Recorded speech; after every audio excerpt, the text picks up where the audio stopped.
In a world crawling with zombie-like Kabane, humanity is hanging by a thread, and along comes Ikoma, a scrappy engineer who's sick of running. Instead of hiding, he builds the piercing gun, a weapon designed to blast through those iron hearts. But when fate flips the script and he gets infected, Ikoma doesn't fold. He becomes a Kabaneri, a half-human, half-Kabane powerhouse, ready to protect the living and settle the score with the monsters. A train tearing through the night, smoke hissing, wheels clanking, and everyone on board praying they don't get turned into zombie chow. This isn't your ordinary commuter ride. It's the Iron Fortress, humanity's last armored bullet of hope against the nightmare fuel known as the Kabane. These aren't your slow, groaning brains type of zombies either. Nope, Kabane are turbocharged freaks with glowing hearts locked behind rib cages of steel, super strength, no sense of pain, and regeneration skills that would make Wolverine jealous. Basically, a nightmare wrapped in bad vibes. The only way to kill them? Smash through that iron heart case, which is way easier said than done. Cue Ikoma, our main guy. By day, he's a steamsmith at Aragane Station, fixing trains and tinkering with weapons. But by night, he's obsessing over a 5-year project, inventing a weapon strong enough to turn these undead monsters into scrap. While working on a locomotive one evening, he runs into Ayame Yomagawa, the daughter of the local ruling family. They exchange a few words, mostly her asking him to fix her steam gun before their convo gets interrupted by the dramatic arrival of the Iron Fortress, limping into the station after a brutal Kabane attack. Now, the rules at Aragane are strict. Anyone stepping off a train has to be inspected for bites. But Ikoma notices something sketchy. 2 passengers, Mume, a young girl with a mysterious air, and her caretaker Shimen just breeze through security without so much as a pat-down. That's weird enough. But then chaos hits. A ragged survivor stumbles off the train, begging not to be shot. The guards, clearly having skipped the empathy seminar, raise their rifles anyway. Ikoma rushes in like the world's angriest rule lawyer, reminding them of inspection protocol. But Kensho Yomagawa, the station lord and Ayame's father, isn't having it. He ignores Ikoma's pleas and orders the guy executed. Ikoma ends up detained, frustrated, and fuming at the system's cruelty. Later that night, Mume and Shimon formally meet Kensho, explaining they're headed to the shogun's place at Kongukaku. But Mume, being restless and curious, sneaks out and finds Ikoma sulking. She's intrigued by his boldness earlier, but their bonding session gets cut short by the sound of distant screams. Enter the Fusang Fortress, another armored train, except this one's crawling with Kabane.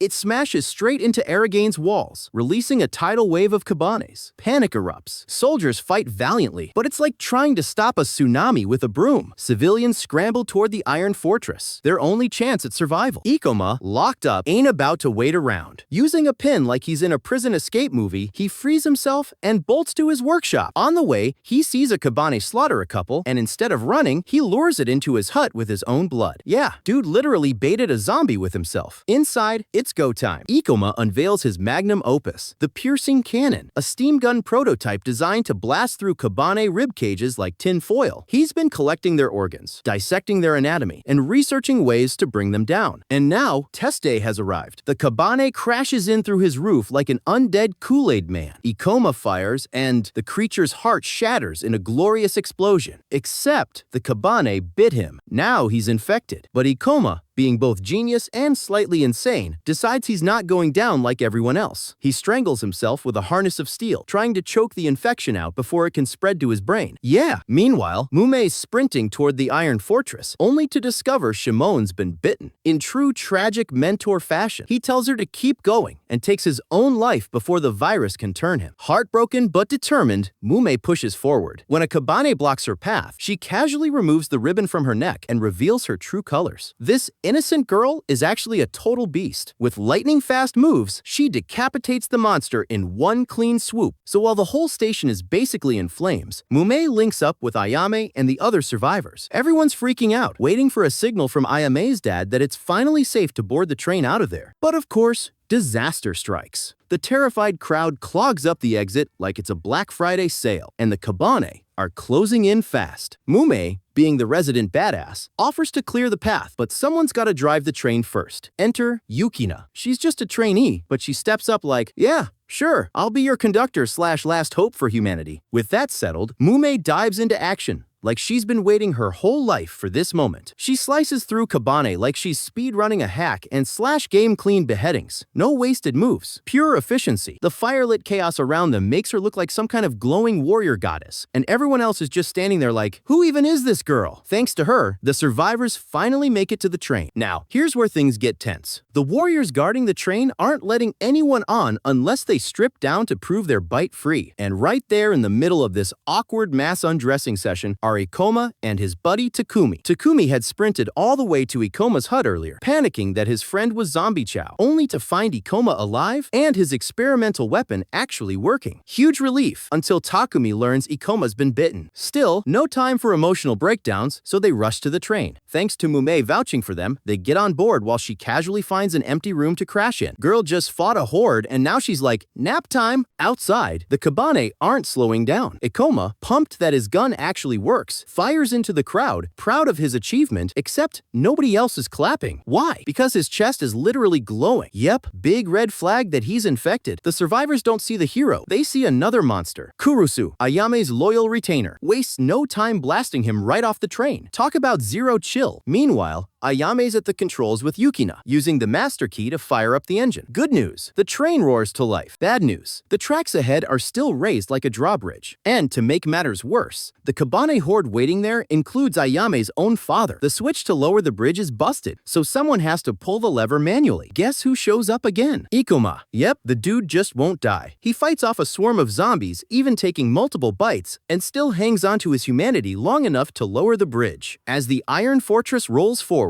Ikoma glares at it, bitter as hell. His inner monologue is basically, "You're welcome, jerks." Takumi throws him a lifeline, but Ikoma's too busy sulking to grab it. Thankfully, Mume swoops in like the clutch queen she is, ties him up, and drags him inside. Immediately, Kurusu and the others surround him, demanding he end his own life if he's truly still human. It's tense, until Mume shuts everyone up by peeling off her armor and revealing her own glowing heart. Plot twist, she's just like Ikoma. Not human, not Kabane. Something in between. A Kabaneri. And just like that, Ikoma realizes he's not alone in this fight. So, Mume drops the big reveal. She and Ikoma aren't zombies, and they're not exactly human either. They're Kabaneri, basically. Limited edition half-breeds with glowing hearts and some serious baggage. Naturally, Kurusu and the gang aren't buying it. Can you blame them? To calm everyone down, Mume promises she and Ikoma will keep their distance in a separate train car. Oh, and she casually announces that Ikoma is now her new caretaker, like she just picked up a pet sidekick. With that settled, the group leaves them be. Daylight finally gives everyone a breather. Engineers hop out to check the train's condition, servants pass around food, and Kajika, the former steamsmith, sneaks an extra helping to a pregnant woman because, well, she's eating for two. But the peace doesn't last long. Suzuki, the head engineer, tells Ayame that their water tank is bone dry, so they have to stop at the nearest reservoir. Not ideal, especially at night when the Kabane love to party, but Ayame has no choice. The stop turns into a bittersweet memorial. They build a makeshift altar and pray for all the souls lost back at Aragane Station. For a moment, everyone gets to breathe, eat together, and pretend the world isn't ending. Meanwhile, inside their quarantine car, Mume wraps up Ikoma's training for the day and notices he's not joining the prayers. When she asks why, Ikoma drops some heavy trauma. His entire family is gone. The clearest memory he has is of his sister being bitten and how he had to end her suffering with a chest bomb. Brutal. All he has left of her is a little green stone, and since that day, he swore he'd never let the same tragedy happen again. Mume listens but brushes it off with her harsh worldview. The weak die, the strong survive. Cold, but that's her truth.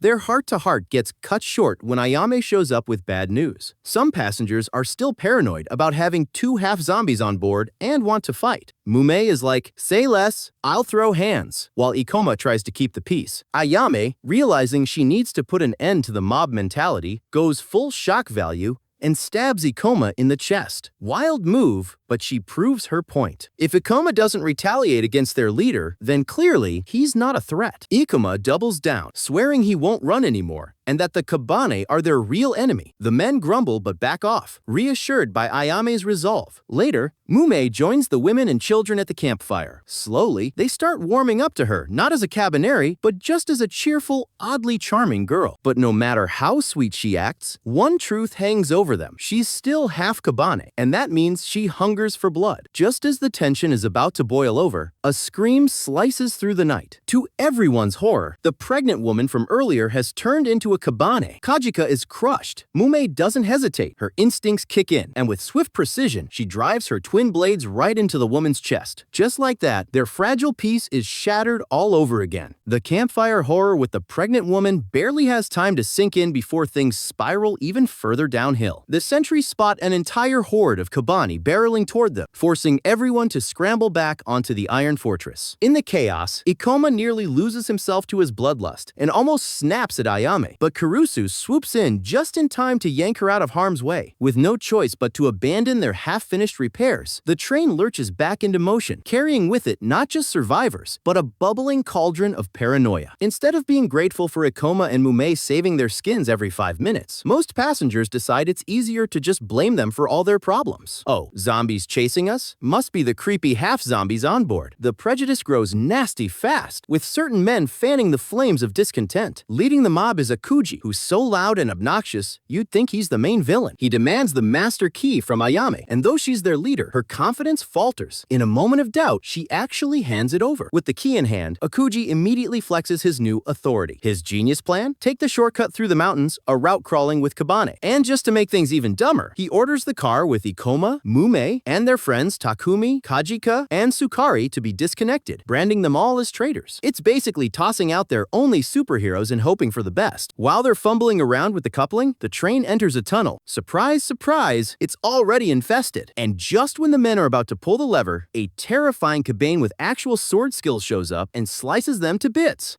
Mume recognizes the creature instantly, a Wazatori. These guys were warriors before turning, which means they're not just mindless zombies, they're skilled, fast, and deadly. To make matters worse, someone left the train door wide open, so the Wazatori strolls right in, dragging more Kabane with him. Panic erupts. Passengers stampede toward the front cars while the warriors set up a desperate barricade, firing steam guns in every direction. Even Ayame steps up, showing off her archery skills, which earns her some respect. Kibito convinces Kurusu to ditch the guns and go full sword mode, since it's way more effective in the cramped train. Meanwhile, Ikoma and Mume aren't just sitting around. With Sukari guiding them, they climb onto the roof to fight the horde swarming the train. Tunnel after tunnel, it's a brutal gauntlet, and by the time dawn breaks, both Kabaneri are exhausted, their hunger gnawing at them. Inside the train, the warriors manage to thin the herd, but the Wazatori is still standing, and Kurusu is badly injured. Out of options, Ikoma stumbles in, desperate. He begs for blood, the only way he can power back up. Ayame, despite everything, steps forward and offers hers. Ikoma takes it, his heart sparking back to life as if someone just recharged him with jumper cables. Kurusu holds off the Wazatori long enough for Ikoma to leap in. This time, with his piercing cannon primed, he doesn't miss. The shot tears through the monster's chest, annihilating its heart in one thunderous blast. The Wazatori collapses, and for once, everyone sees Ikoma's invention in action. With the fight over, Ayame reclaims the master key, putting Akuji in his place. Slowly, the survivors begin to realize the truth. Ikoma and Mume aren't their curse. They're their best chance at survival. A new pact is made. The passengers will supply blood when needed, and in return, their 2 Kabaneri guardians will keep the Iron Fortress rolling through the nightmare. The Iron Fortress keeps on chugging toward Kongukaku, but it's not all smooth tracks and happy endings. While the train rattles forward, Ikoma and Takumi geek out with the warriors, showing off their latest mad scientist creations, including a blade literally forged from a Kabane's ribcage. Yeah,